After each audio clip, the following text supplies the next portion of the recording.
Hi friends, ఇవాళ నేను మీకు వంకాయ కర్రీ ఎలా తయారు చేయాలో చూపిస్తానండి. రైస్లోకి, చపాతీలోకి, పుల్కాలోకి చాలా చాలా బాగుంటుందండి ఈ వంకాయ కర్రీ. వంకాయలని కట్ చేసి పెట్టుకోవాలి.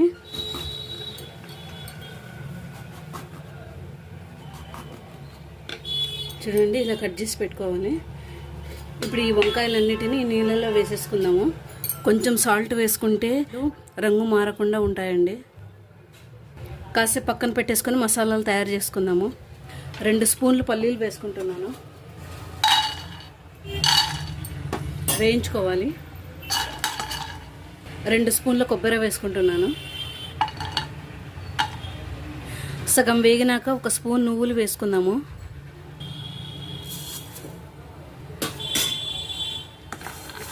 ఒక స్పూన్ ధనియాలు వేసుకోవాలి. కొంచెం జీలకర్ర వేసుకోవాలి. వేగినాయండి. చల్లార్చినాక మిక్సీకి వేసుకుందాము.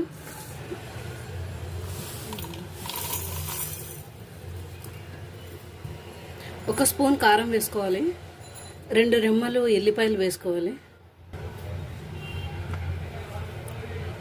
చూడండి, ఇలా మెత్తగా వేసుకోవాలి. ఇప్పుడు దీనికి తాలింపు పెట్టుకుందాము.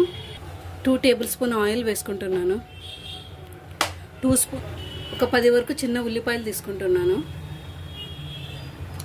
ఇందులోకి వేసుకొని మగ్గించుకోవాలి. ఈ వంకాయలను కూడా వేసుకొని మగ్గించుకుందాము.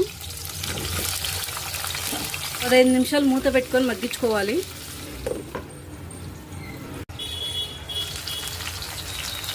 కొంచెం కరివేపాకు వేసుకుందాము.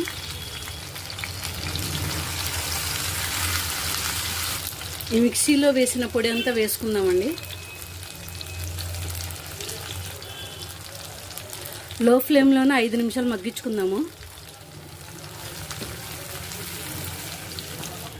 ఒక పెద్ద నిమ్మకాయ సైజ్ అంతా చింతపండు తీసుకున్నానండి.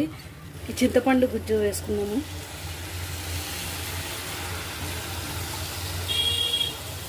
ఒక గ్లాస్ వాటర్ వేసుకుంటున్నానండి.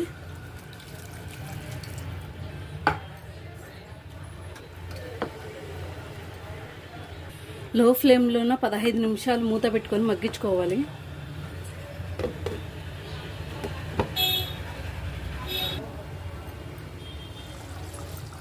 రుచికి సరిపడా సాల్ట్ వేసుకోవాలి. కొంచెం బెల్లం వేసుకుంటున్నాను. వంకాయ కర్రీ రెడీ అయిందండి. ఒక బౌల్లోకి తీసేసుకుందాము. ఇదేనండి, ఎంతో టేస్టీగా ఉండే వంకాయ కర్రీ రెడీ అయిందండి. ఈ వీడియో మీకు నచ్చినట్లయితే నా ఛానల్ని సబ్స్క్రైబ్ చేయండి, లైక్ చేయండి.